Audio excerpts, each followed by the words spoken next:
بسم اللہ الرحمن الرحیم۔ ایک خط۔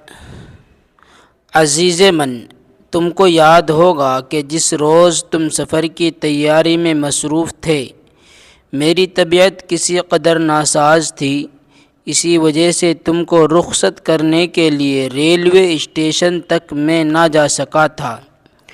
تمہارے جانے کے بعد علالت اور زیادہ ہو گئی، یہاں تک میں رخصت لینے پر مجبور ہوا۔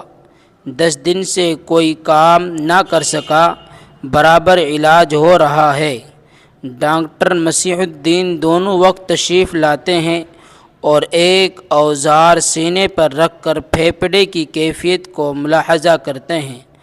البتہ 2 روز سے مرض میں قدرے تخفیف ہے۔ کھانسی کم اٹھتی ہے، شب کو نیند بھی آ جاتی ہے، مگر میں